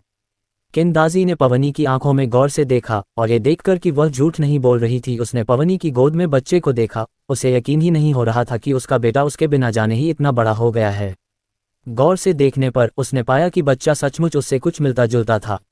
ये देखकर कि वह कुछ देर तक इसे स्वीकार नहीं कर पाया, पवनी कड़वी मुस्कान के साथ बोली, आप लेले के जैविक पिता हैं। मैं इसमें आपकी मदद मांग रही हूँ, आपको मदद करनी चाहिए, है ना? किंदाजी कुछ देर लेले को घूरता रहा और बच्चे का मासूम और प्यारा चेहरा देखकर उसने मुश्किल से सिर हिलाया। ठीक है, मैं राहुल के अंतिम संस्कार की व्यवस्था में तुम्हारी मदद करूंगा। हालांकि मुझे चरण को ये बताना होगा। पवनी के हाव भाव थोड़े बदले, पर उसने ज्यादा कुछ नहीं कहा। खैर, ये राज अब राज नहीं रहा था और उसे इस बात की परवाह नहीं थी कि एक दो और लोग जानते भी हैं या नहीं। तियांगे, तुम्हें क्या लगता है अब मुझे क्या करना चाहिए? किंदाजी ने चरण को पावनी द्वारा कल रात बताई गई हर बात बता दी, तो उसके चेहरे पर एक परेशानी भरी अभिव्यक्ति आ गई। सुनने के बाद चरण भी चुप हो गया। उसे नहीं पता था कि पवनी ने किंदाजी के साथ वन नाइट स्टैंड किया था और गर्भधारण भी किया था। इसका मतलब था कि राहुल ने शायद पावनी को ब्लैकमेल किया था और उसे अपने साथ कर लिया था, क्योंकि उसने ये राज उससे छुपा रखा था। हाँ, चरण के होंठ व्यंग्यात्मक रूप से मुड़ गए। उसे यह काफी मजेदार लगा। पावनी अपने रहस्य को उजागर होने से बचाने के लिए हमेशा राहुल के दबाव में रहती थी और उसे बार बार नुकसान पहुंचाती थी। अब क्या उसका रहस्य अभी भी उजागर नहीं हुआ था? क्या आप पावनी के साथ रहना चाहते हैं? अपने दिल में विचारों को दबाते हुए चरण ने सीधे किंदाजी से पूछा। नहीं, मैं बस उस बच्चे को देखकर मुझे काफी बेचैनी हो रही है। जब किंदाजी ने लेले के बारे में सोचा तो उसके दिल में एक अवर्णनीय भावना उमड़ पड़ी। ये खून का बंधन था और उसे लगा कि बच्चे के लिए अभी भी उसके मन में कुछ स्नेह है। यदि आप पावनी के साथ नहीं रहना चाहते हैं तो आप मासिक बाल सहायता शुल्क का भुगतान कर सकते हैं और पावनी को बच्चे की अच्छी देखभाल करने दे सकते हैं। चरण ने कहा, आप जब चाहें बच्चे को देखने जा सकते हैं। ये सुनकर किंदाजी की आंखें चमक उठीं और उन्होंने जल्दी से सिर हिलाया। ये भी एक अच्छा विचार है। किंदाजी के परिवार ने नीली ईंटों और बड़ी टाइलों वाला एक नया घर भी बनवाया था। सच कहूं तो एक बच्चे का पालन पोषण तो दूर, कई बच्चों का पालन पोषण भी कोई बड़ी बात नहीं थी। दोनों बातें करते हुए शहर पहुंच गए। चरण और बाकी लोग कार से उतरकर शहर की ताबूत की दुकान पर गए। उन्होंने राहुल के लिए एक ताबूत चुना और उसे किन परिवार के गांव भिजवा दिया। ताबूत चुनने के बाद चरण और बाकी लोगों ने शहर से स्मारक सामग्री खरीदी। राहुल की मृत्यु शांतिपूर्ण नहीं थी और उनका कोई और परिवार भी नहीं था, इसलिए अंतिम संस्कार साधारण रखा गया। दोपहर में जब ताबूत पहुंचा तो चरण कुछ ग्रामीणों के साथ राहुल के लिए एक जगह चुनने के लिए पहाड़ के पीछे गए और गड्ढा खोदना शुरू किया। 4 घंटे की व्यस्तता के बाद राहुल को आखिरकार कब्र में दफना दिया गया। शाम को चरण ने शहर के एक रेस्टोरेंट में उन पड़ोसियों, रिश्तेदारों और दोस्तों के लिए रात्रिभोज का आयोजन किया जिन्होंने उस दिन मदद की थी। अब उनके पास पैसों की कोई कमी नहीं थी, इसलिए उन्होंने जो व्यंजन मंगवाए थे वे बहुत ही शानदार थे और मेज पर बैठे सभी लोग लगातार चरण की प्रशंसा कर रहे थे। चरण अब सचमुच काबिल हो गया है। उसने काउंटी शहर में बहुत पैसा कमाया है और एक कार भी खरीद ली है। मैंने हमेशा सोचा था कि तुम एक होनहार बच्चे होगे और अब ये साबित करता है कि मेरी दूरदर्शिता वाकई असाधारण है। चरण, अब जब तुम खूब पैसा कमा रहे हो तो तुम्हें भविष्य में हमारे गांव के लोगों का भी ध्यान रखना चाहिए। उद्धरण चिन्ह ... उद्धरण चिन्ह। सबकी चापलूसी और प्रशंसा सुनकर चरण बस हल्के से मुस्कुराया। अब उसे दूसरों से मान्यता लेने की जरूरत नहीं थी। उसका अंतर्मन पहले से ही काफी मजबूत था। खाना खत्म करने के बाद चरण ने बिल चुकाया और जाने को तैयार हुआ। पवनी बच्चे को पकड़े हुए उसके पास पहुंची और चरण को पुकारा, चरण, मुझे माफ कर दो। चरण वहीं रुक गया और उसकी तरफ देखने लगा। रात में पवनी को चरण की ओर से बस उदासीनता ही महसूस हुई। पवनी, क्या माफी मांगने से तुमने पहले जो किया है वो मिट सकता है? पवनी अवाक रह गई। अब भी उसे नहीं लग रहा था कि उसने कुछ गलत किया है। हर कोई बस अपने लिए जीता है। उसे यकीन था कि वह गलत नहीं है, लेकिन उसे साफ एहसास था कि मौजूदा चरण ऐसा व्यक्ति नहीं है जिसे वह नाराज कर सके। पवनी बस लाचारी से अपना सिर झुका सकती थी। उसे उम्मीद थी कि चरण पिछली घटनाओं को आगे नहीं बढ़ाएगा। तो दिखावा बंद करो, चरण ने उदासीनता से कहा। हमारे बीच कभी भाई बहन जैसा स्नेह नहीं रहा। पवनी, ये तुम्हें मेरी आखिरी चेतावनी है। अब से अगर तुम ठीक से व्यवहार करोगी तो मैं तुम्हारे खिलाफ कोई कदम नहीं उठाऊंगा, लेकिन अगर तुमने फिर से कुछ और ही सोचा तो मैं तुम्हारे साथ इस मुसीबत के साथ निर्दयता से निपटूंगा। अपनी बात खत्म करने के बाद वह सीधे कार की तरफ चल पड़ा। लूहुई ने उसके लिए पीछे का दरवाजा पहले ही खोल दिया था। चरण कार में बैठ गया। उसकी निगाहें शांति से सामने की ओर टिकी थीं। अगर पावनी उसकी सगी बहन न होती तो चरण शायद उसके साथ पहले ही बेरहमी से पेश आ चुका होता। जैसे उसने किन झेंगुओ और झाओ कैफे के साथ व्यवहार किया था, वैसे ही वह इस मुसीबत को भी पूरी तरह से सुलझा देगा। चरण के शब्दों में ठंडक देखकर पावनी का चेहरा पीला पड़ गया। ये सही है, अगर चरण उससे निपटना चाहता तो ये बहुत आसान होता। पिछले 6 महीनों में बहुत कुछ घटित हो चुका था। किन झेंगुओ और झाओ कैफेंग दोनों जेल में थे, श्रुति भाग गई थी और राहुल मर चुका था। यहाँ तक कि उसका लंबे समय से छिपा हुआ रहस्य भी उजागर हो गया था। जो भी चरण के खिलाफ गया उसका बुरा अंत हुआ। पावनी का शरीर कांप उठा और उसने अपने दिल में ठंडक महसूस की। उसने अवचेतन रूप से बच्चे को अपनी बाहों में कसकर जकड़ लिया। किंदाजी आगे बढ़ी और पावनी से कहा, बहन लू, चलो हम वापस जा रहे हैं। पावनी ने धीरे से सिर हिलाया और किंदाजी और गांव वालों के पीछे किन परिवार के गांव वापस चली गई। जब तक चरण छोटे से आंगन में लौटा तब तक शाम के 8 बज चुके थे। प्रिया पहले ही नहा चुकी थी और हेडबोर्ड के पास बैठकर किताब पढ़ रही थी। चरण अंदर गया और उसका शांत रूप देखा। पति जी, आप वापस आ गए। प्रिया ने अपना सिर घुमाकर चरण की ओर देखा, जल्दी से किताब नीचे रख दी और चिंता से उसकी ओर देखा। चरण जानता था कि वह क्या पूछना चाहती है और उसने तुरंत कहा, राहुल के अंतिम संस्कार की तैयारियां पूरी हो गई हैं। वाह पति जी, आपने बहुत मेहनत की है। प्रिया ने हाथ बढ़ाकर चरण को गले लगा लिया और फिर उसके माथे को चूमने के लिए अपना चेहरा ऊपर उठाया। चरण आगे बढ़कर उसके गाल को चुटकी काटते हुए धीरे से बोला, मुझे नहा लेने दो, फिर हम सो जाएंगे। हम। प्रिया ने जल्दी से सिर हिलाया। चरण उठा और नहाने के लिए बाथरूम में चला गया। कुछ देर बाद वह कमरे में वापस आ गया। प्रिया बिस्तर पर लेटी थी और उसे आता देख अंदर की ओर खिसक गई। चरण बिस्तर पर बैठ गया और उसका निकला हुआ पेट देखकर उसकी आंखें नम हो गईं। उसने धीरे से प्रिया के पेट को चूमा और जैसे ही चरण पीछे हटने वाला था, उसे अपने होठों पर किसी चीज के छूने का अद्भुत एहसास हुआ। चरण की आंखों में मुस्कान आ गई। उसने प्रिया की तरफ देखा, कितनी शरारती बच्ची है, इतनी देर तक अभी तक सोई नहीं है। प्रिया भी मुस्कुराए बिना नहीं रह सकी। बच्ची को आपसे बात करना बहुत पसंद है। पति चरण लेट गया, हाथ बढ़ाकर प्रिया को गले लगा लिया और फुसफुसाया, बच्चा 4 महीने से भी कम समय में पैदा हो जाएगा। तियान तियान, हमारे परिवार में जल्द ही एक नया सदस्य होगा। मैं पहले से ही माँ बनने के लिए तैयार हूँ। प्रिया की आंखें चमक उठीं। उसने धीरे से कहा, मुझे उम्मीद है कि मैं एक अच्छी, योग्य माँ बन सकती हूँ। तुम जरूर बनोगी। चरण ने हाथ बढ़ाकर उसके सिर के पीछे के बालों को सहलाया, मना करते हुए कहा, देर हो रही है, हमें सो जाना चाहिए। शुभ रात्रि पति। प्रिया चरण की बाहों में सिमट गई, एक आरामदायक नींद की स्थिति पाए और अपनी आंखें बंद कर लीं। शुभ रात्रि पत्नी। चरण ने उसे पीछे से पकड़ लिया, उससे आने वाली हल्की मीठी खुशबू को सूंघा और संतोष से अपनी आंखें बंद कर लीं। अगले दिनों में चरण ने क्रमशः तियानशेंग इलेक्ट्रिक फैक्ट्री, येरेंडेली केमिकल फैक्ट्री और तियानिक्सिंग ऑटोमोबाइल मैन्युफैक्चरिंग फैक्ट्री का दौरा किया। वर्तमान में निर्मित विद्युत उपकरण हमेशा से ही कम आपूर्ति की स्थिति में रहे हैं। पैसा न कमाना मूर्खता होगी, घरेलू बाजार में मांग बहुत अधिक है।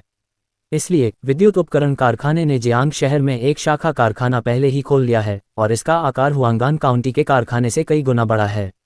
अब जब उनके भाइयों के पास पैसा है तो वे स्वाभाविक रूप से निवेश करने को तैयार हैं। जियांग शहर के बाजार पर कब्जा करने के बाद चारण बाद में अन्य शहरों और प्रांतों में भी शाखा कारखाने खोल सकते हैं।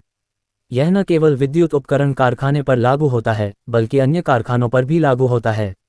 वर्तमान में येरेंडेली केमिकल ने हुआंगान काउंटी के अलावा बीजिंग में भी एक शाखा कारखाना खोला है।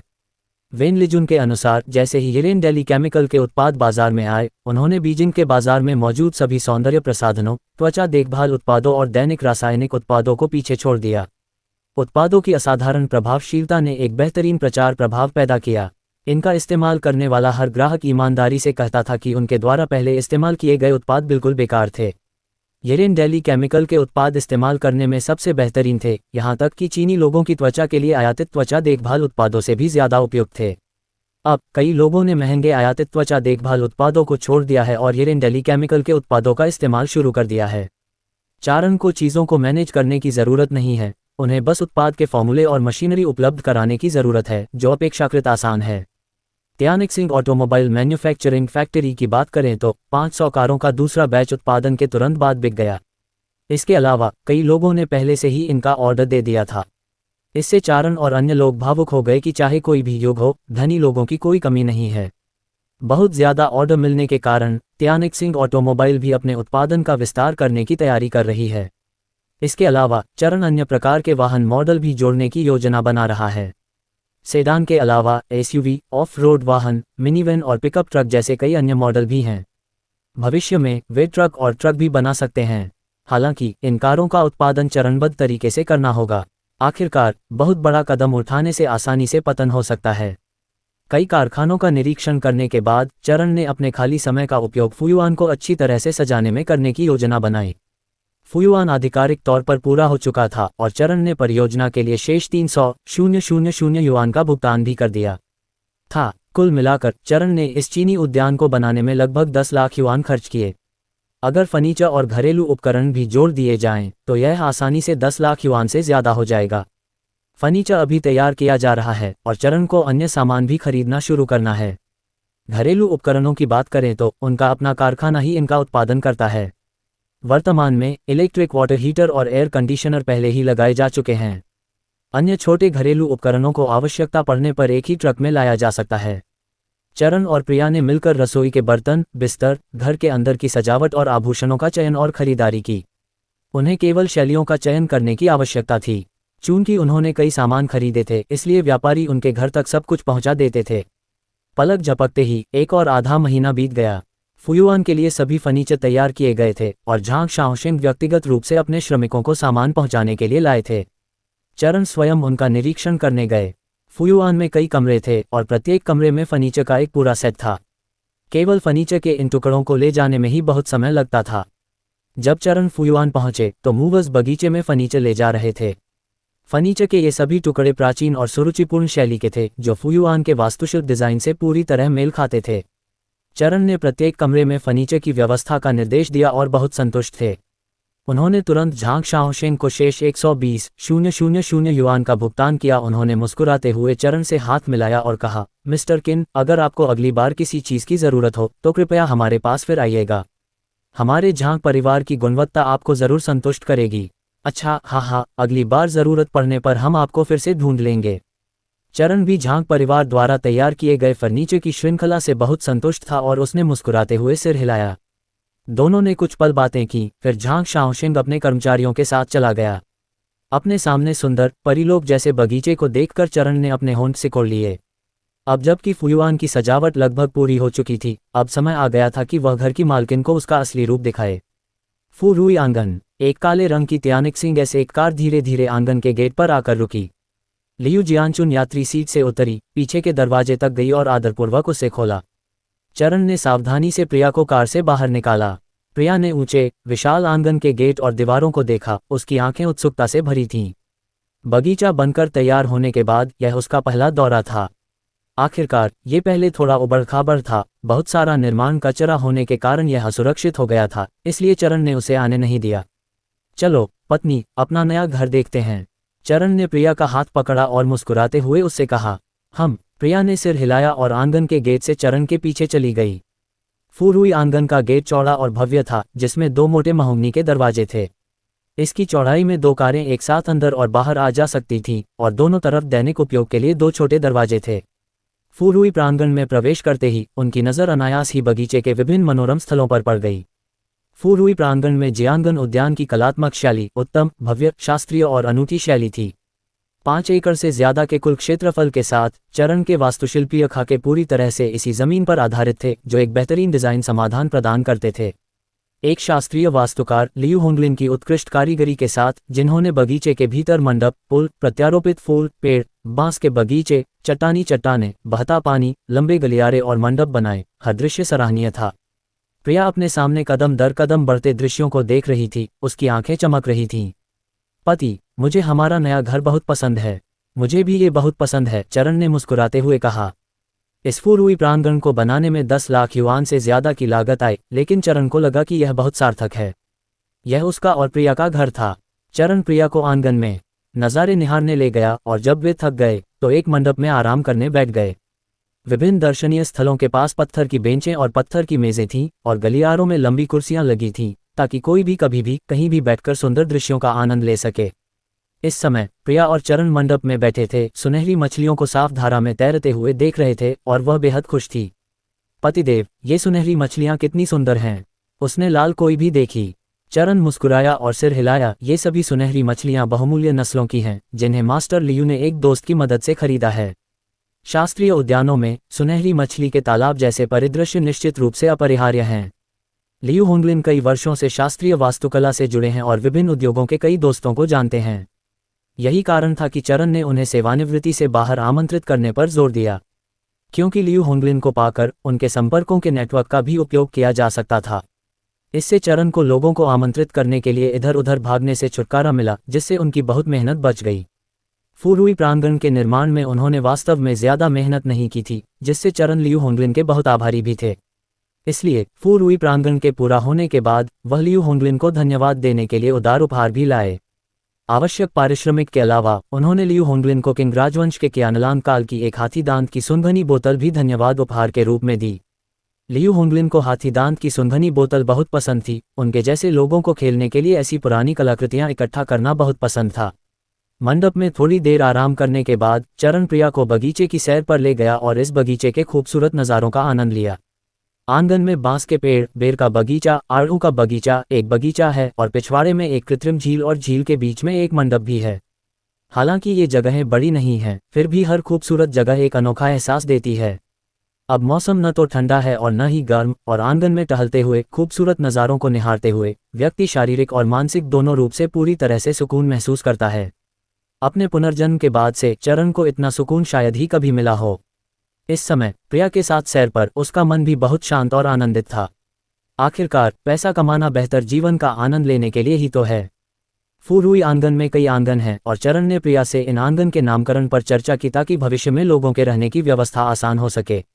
उनका मुख्य आंगन, जहां वे रहते हैं, फुरुई आंगन कहलाता है। अन्य बड़े और छोटे आंगन के नाम मेईजियांग आंगन, लानशेन आंगन, झुयुआन, जुटांग, क्यूशुई आंगन, यूचुन आंगन, फंगुई आंगन आदि रखे गए। जैसे जैसे रहने की जगह बढ़ती गई, रखरखाव में मदद के लिए मजदूरों को रखना जरूरी हो गया। हालांकि उन्हें वहां जाने से पहले 1-2 महीने और इंतजार करना पड़ा, लेकिन चारण पहले से ही नौकर रखने पर विचार कर रहे थे। फुरुई आंगन इतना बड़ा है कि इसकी देखभाल बहुत बारीकी से करनी होगी। अंगरक्षकों के अलावा एक बटलर, द्वारपाल, माली, सफाई कर्मचारी, एक रसोइया, एक आया और एक निजी डॉक्टर की भी जरूरत होगी। इसके अलावा ये देखते हुए कि प्रिया 3 महीने में बच्चे को जन्म देने वाली है, चरण बच्चे की देखभाल के लिए 2 पेशेवर प्रसव आयाएं रखने की भी योजना बना रहा है।